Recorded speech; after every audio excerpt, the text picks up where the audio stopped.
Hello friends, ഇന്നത്തെ ദിവസം സ്റ്റാർട്ടായിട്ട് ഏകദേശം ഒരു 15 മിനിറ്റ് കഴിഞ്ഞിട്ടുണ്ട്. നമുക്കൊരു എൻട്രി ഓപ്പർച്യൂണിറ്റി നോക്കാം.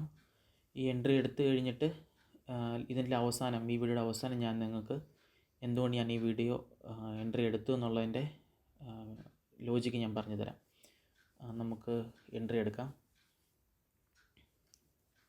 ഓക്കെ, എൻട്രി എടുക്കാം. ഞാനൊരു ദിവസം എടുക്കാൻ ആഗ്രഹിക്കുന്ന പോയിൻ്റ് എന്ന് പറയുന്നത് 7 പോയിൻ്റാണ്. 7 പോയിൻ്റാണ് ഞാൻ ക്യാരി ചെയ്യാൻ ആഗ്രഹിക്കുന്നത്. 7 പോയിൻ്റ് ആയി കഴിയുമ്പോൾ ഞാൻ ട്രേഡ് ക്ലോസ് ചെയ്യും. ഞാൻ ടാർഗറ്റും സ്റ്റോപ്പ് ലോസും വെച്ചേക്കുന്നതിൻ്റെ റീസൺ എന്ന് വെച്ചാൽ, ഇൻ കേസ് പെട്ടെന്നൊരു മൊമെൻറ്റം കിട്ടുവാണെങ്കിൽ അത്രയും പോയിൻ്റ് ക്യാപ്ചർ ചെയ്യട്ടെ എന്നുള്ളൊരു രീതിയിലാണ് ഞാൻ അത്രയും പോയിൻ്റ് ഞാൻ സ്റ്റോപ്പ് ലോസും ടാർഗറ്റും വെച്ചേക്കുന്നത്. സ്റ്റോപ്പ് ലോസ് അടിക്കുവാണെങ്കിൽ വേറെ ട്രേഡൊന്നും എടുക്കുന്നില്ല. മാർക്കറ്റ് ട്രേഡ് എടുത്തു കഴിഞ്ഞിട്ട് നെഗറ്റീവ് ഫിയറിലോട്ടാണ് പോകുന്നത്. നമുക്ക് നോക്കാം.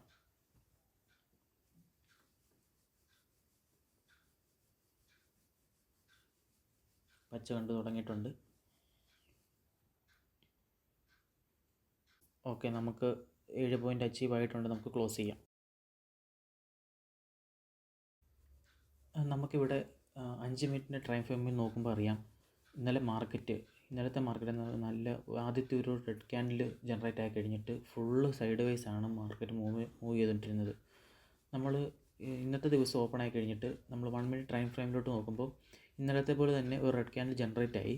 അത് കഴിഞ്ഞിട്ട് മാർക്കറ്റ് ഈ താഴത്തെ ബോട്ടം ഏരിയയിൽ തന്നെ കുറച്ച് നേരം കൺസോൾട്ടേറ്റ് ആയിട്ട് നിന്നിട്ട് ഒരു അപ് ട്രെൻഡാണ് കാണിച്ചുകൊണ്ടിരുന്നത്. കണ്ടില്ലേ, ട്രെൻഡ് ലൈനെ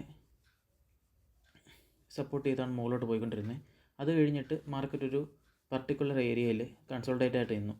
ഞാനിവിടെ ട്രേഡ് എടുക്കാനുള്ള കാരണം എന്ന് വെച്ചാൽ, ഈ കൺസോൾട്ടേഷൻ കഴിഞ്ഞിട്ടൊരു ബ്രേക്ക് ഔട്ട് വരുവാണെങ്കിൽ നല്ലൊരു മൂവ്മെൻറ്റ് കിട്ടുമെന്ന് എനിക്കറിയായിരുന്നു. അതുകൊണ്ട് ഞാൻ ഈ കാണുന്ന ഈ പിൻ ക്യാൻഡിലില്ലേ, പിൻ ബാർ, ഈ പിൻ ബാറിനെ കൺഫർമേഷനായിട്ട് എടുത്തിട്ട് ഇതിൻ്റെ താഴെ സ്റ്റോപ്പ് ലോസും അതിൻ്റെ മുകളിലോട്ട് ഒരു 7 പോയിൻ്റ് ടാർഗറ്റും വെച്ചിട്ടാണ് ഞാൻ ട്രേഡ് എടുത്തത്. ഇപ്പം ഒരു കൺസൾട്ടേഷൻ്റെ അടുത്ത് ഇവിടുത്തെ ലിക്വിഡേഷൻ എടുത്തു കഴിഞ്ഞിട്ട് ജനറേറ്റ് അയക്കുന്ന ഒരു പിൻബാറാണിത്. അത് കഴിഞ്ഞിട്ടാണ് ഞാൻ ഇവിടെ ട്രേഡ് എടുത്തു. നോക്കുമ്പോൾ ഈ പിൻബാർ കഴിഞ്ഞിട്ടുള്ള ട്രേഡ് ഇവിടെയാണ് എടുത്തേക്കുന്നത്.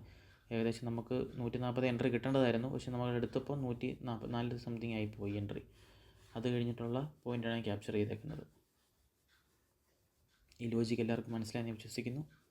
നന്ദി.